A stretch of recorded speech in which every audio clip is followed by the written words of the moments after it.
بسم اللہ الرحمن الرحیم۔ نیکسٹ ہمارا جو ٹاپک ہے چیپٹر پڑھنے سے پہلے اس میں گرامر کا ایک چھوٹا سا پوائنٹ آ رہا ہے جو آپ لوگوں کو سمجھنا ضروری ہے اور جو بار بار استعمال ہوگا، ٹھیک ہے؟ تو اسم بھی آپ نے پڑھا، ضمیر آپ نے پڑھا۔ اب اسم کے ساتھ جو اسم ہوتے ہیں یا جو ناؤنز ہوتے ہیں تو ان ناؤنز کے لیے ایک تو ان کے ساتھ پروناؤن استعمال ہوتا ہے، دوسرا ان ناؤنز کی کبھی ہم ان کو ایڈمائر کرتے ہیں، ان کی تعریف کرتے ہیں، کبھی ہم ایسے کرتے ہیں کہ ان کے بارے میں کچھ نیگیٹو کہہ دیتے ہیں جب وہ نیگیٹو ہوتے ہیں۔ تو اس ایڈمائریشن یا نگیٹیوٹی کو یا اچائی یا برائی کو بیان کرنے کے لیے جو اسم استعمال کرتے ہیں اسے صفت کہتے ہیں، اردو میں صفہ کہتے ہیں، عربک میں، ٹھیک ہے؟ صفہ، صفت اردو میں بھی ایک کامن سا ورڈ ہے، ہم کہتے ہیں اس کے اندر کیا صفت ہے، کیا صفت تھی اس کی۔ تو ویسے تو موسٹلی اگر آپ دیکھیں تو اردو سے زیادہ پنجابی میں صفت جو ہے نا وہ زیادہ تر پازیٹیو اس میننگ میں لی جاتی ہے کہ پازیٹیو کوالٹی کو صفت کہتے ہیں، لیکن عربک میں پازیٹیو پلس نیگیٹو دونوں کوالٹیز جو ہیں وہ صفہ کہلاتی ہیں۔ تو اس کی تعریف ہم ایسے لکھیں گے کہ وہ اسم جو کسی دوسرے اسم کی اچھائی، برائی، خامی یا خوبی بیان کرے اسے اسم صفت کہتے ہیں، ٹھیک ہے؟ جیسے ہم کہتے ہیں طویل لمبا، صغیر چھوٹا، جمیل خوبصورت، ضیق تنگ، یہ سب کیا ہیں؟ صفتیں ہیں۔ اردو میں بھی اس کو صفت کہتے ہیں۔ انگلش میں آپ نے پڑھا ہوگا ایڈجیکٹو، ٹھیک ہے؟ ایڈجیکٹو کسی اسم کی اچھائی، برائی، خوبی یا خامی بیان کرتا ہے نا۔ تو صفت کے بارے میں یہ یاد رکھیں کہ صفت مذکر کے ساتھ مذکر آتی ہے، مذکر اسم کے ساتھ، اور مؤنث اسم کے ساتھ مؤنث آتی ہے۔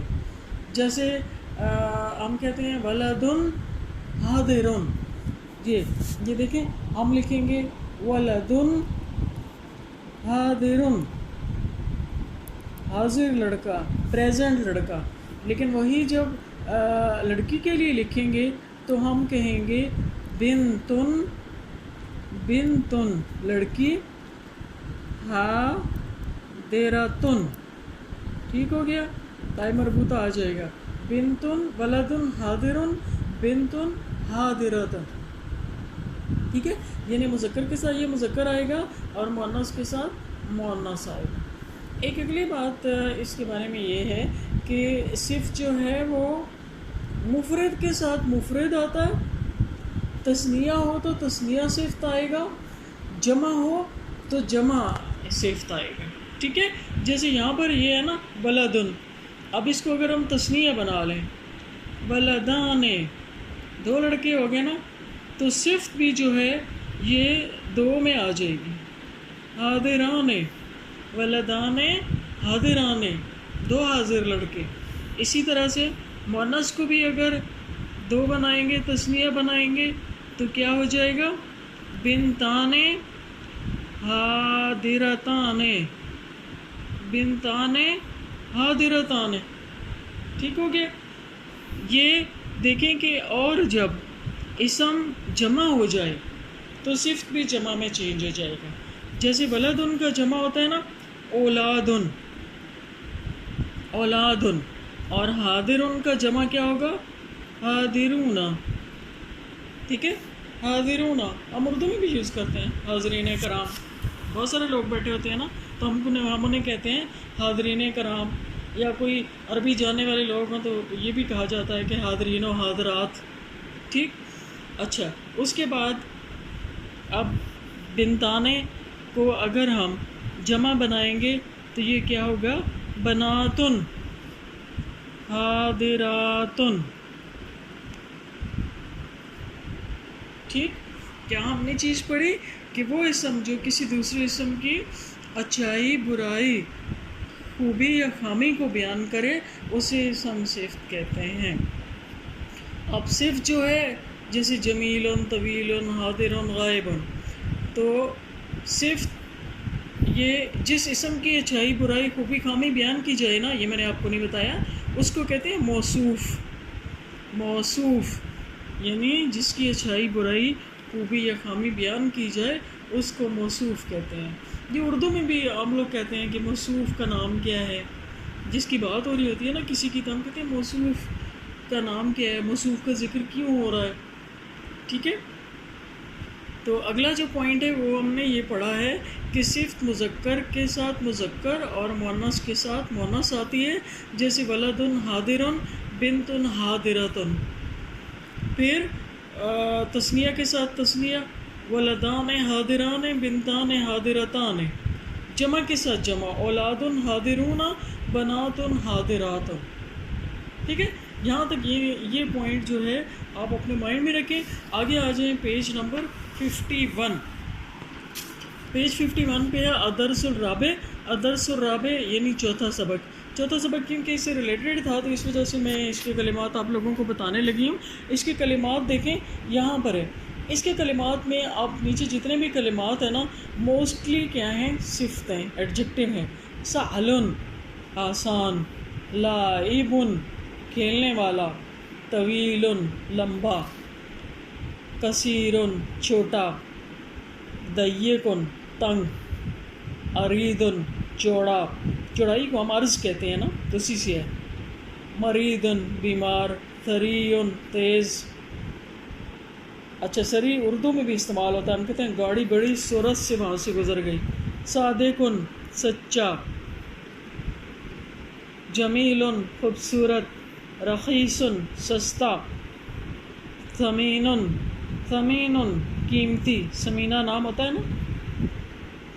جائع بھوکا، صالح نیک، حلو میٹھا، حلوہ اسی وجہ سے کہا جاتا ہے. مر کڑوا، مجتہد محنتی، حاضر حاضر پریزنٹ، حسن خوبصورتی، لذیذ لذیذ مزیدار. اچھا، حسن خوبصورت، سوری. طعام کھانا. اب طعام یہ صفت نہیں ہے. فاکہۃ یہ بھی صفت نہیں ہے، پھل. طفل بچہ یہ بھی نہیں ہے. لیلۃ رات. طریق ایک راستہ. غائب غیر حاضر مذکر. بستان ایک باغ. مفتوح کھلا. اب یہ صفت ہے، مفتوح کھلا. ٹھیک ہو گیا. تو یہ سارے جو آپ نے اسما پڑھے ہیں یہ سب اسم صفت ہیں ایک تو، اور دوسرا یہ ہے کہ یہ ووکیبلری ہے. آپ سب سے پہلے کائنڈلی ایسے کریں، ان کو نشان لگا لیں کہ جیسے سالن ہے، یہ اب آپ کو پتہ ہے. لائبہ نام ہوتا ہے لڑکیوں کو بھی، لائب کھیلنے والے کو کہتے ہیں. جو صادق یہ کامن ہے، مجتہد کامن ہے، طعام کامن ہے. جو یعنی کامن ہے نا آپ کو پہلے سے آتے ہوں، ان کو کچی پینسل سے یوں ٹک لگا لیا کریں. پھر جو باقی بچتا ہے نا وہ سامنے آ جاتا ہے اور آپ کو پتہ چل جاتا ہے کہ یہ میں نے اس کو میمورائز کرنا ہے. وہ آسانی سے کیونکہ نظر میں آ جاتا ہے نا. ہمیشہ یہ یاد رکھا کریں کہ جو چیز نظر میں آئی ہوتی ہے نا وہ بھولتی نہیں ہے. ہم کہتے ہیں نا کہ میں تو بس مس کی نظر میں ہی آ گئی ہوں. اور واقعی یہ ہوتا ہے کہ کسی ایک حرکت کی وجہ سے یا اپنے کسی کام کی وجہ سے پازیٹیو بھی ہو سکتا ہے کہ کسی نے اچھا کام کیا، وہ نظر میں آ جاتا ہے. باقی سب سے ہٹ کے نظر اسی پہ ٹکتی ہے. تو آپ بھی نا ان سب کو کامن بنا لیا کریں جو آپ کو آتے ہیں. وہ جو ایک خاص ہوتا ہے نا پراپر، وہ پھر آپ کی نظر میں آ جائے گا. اور جب کچھ نظر میں آ جائے نا وہ پھر بھولتا نہیں ہے. تو میں آپ کو یہ بتانا چاہ رہی ہوں کہ یاد اسی طرح سے کیا کریں. اس کو نظر میں رکھیں اور اس کو نا اڑتے بیٹھتے دماغ میں ایسے میمورائز کیا کریں. تو وہ آپ کو ایسے یاد ہو جائے گا جیسے اپنے چھوٹے بہن بھائی ہوتے ہیں نا. تو یہ جو عربک آپشنل ہے اس کو ایسے ہی یاد کیا کریں کہ جیسے چھوٹے بہن بھائی ہیں، کہ اس کے ساتھ ایک اٹیچمنٹ رکھیں. آپ کا وہ سلیکٹڈ یہ سبجیکٹ ہے تو تھوڑا سا انسان اپنے مائنڈ میں پازیٹیوٹی جب لے آتا ہے نا کسی چیز کے لیے پسند، تو وہ پھر یاد ہو ہی جاتا ہے. ٹھیک ہے. دو چیزیں ہوتی ہیں کسی سبجیکٹ میں اسٹوڈنٹ کو اچھا بنانے والی، جو یعنی اکارڈنگ ٹو می، میں بھی اسٹوڈنٹ رہی ہوں نا. تو ایک ہوتا ہے کہ اگر ہم اپنی ٹیچر کو پسند کرتے ہوں تو ہمیں وہ سبجیکٹ اچھا لگتا ہے، جلدی یاد ہو جاتا ہے. اور دوسرا اس سبجیکٹ کو پسند کرتے ہوں تو وہ یاد ہو جاتا ہے. تو آپ اپنے اس سبجیکٹ کو پسند کریں، ٹھیک ہے، تو آپ کو بہت جلدی یاد ہو جائے گا. اور اس کو بوجھ مت بنایا کریں کہ جیسے باقی سبجیکٹ کی آپ نے پریپریشن کرنی ہے، آپ اس کے لیے 3-4 دن ریکوائرڈ. اس کو ساتھ کرتے رہیں، ساتھ اس کی پریکٹس کریں، اس کو استعمال کریں بار بار، تاکہ جس دن اس کا پیپر ہو نا آپ ریلیکس ہو کے لمبی تان پہ سو جائیں. میں ان شاء اللہ تعالیٰ آپ کو اسی طرح سے پریپریشن آپ کی کراؤں گی کہ آپ کو اس کے لیے کوئی وری نہیں کرنا پڑے گا. میں ایسے ہی آپ کو نا پہلے سے ہی 5 سوال اس کے پریپیئر کرا دوں گی کہ جو 5 سوال جس طریقے سے آنے ہیں. جیسے مذکر مؤنث اور مفرد جمع ہم نے کرنے شروع کر دی ہیں نا, تو اب آپ دیکھیں کہ یہاں پہ آپ بہت سارے مذکر ہیں, ٹھیک ہے, ان کے آپ نے مؤنث لکھ لینے. یہ کائنڈلی ایک الگ پیج پہ میں دیکھتی ہوں کون کس کی عقل کتنا کام کرتی ہے. جیسے میں ایک بتاتی ہوں, سعال سعالتن مؤنث ہو گیا نا, لائب لائبتن طویل طویلتن, ٹھیک. تو یہ مذکر مؤنث ایک الگ پیج پہ لکھ کے مجھے دکھائیں اور پھر ان کو ان میں ڈال لیجیے گا جو آپ نے بنایا ہوا ہے ان کا الگ کاپی میں حصہ. Thank you.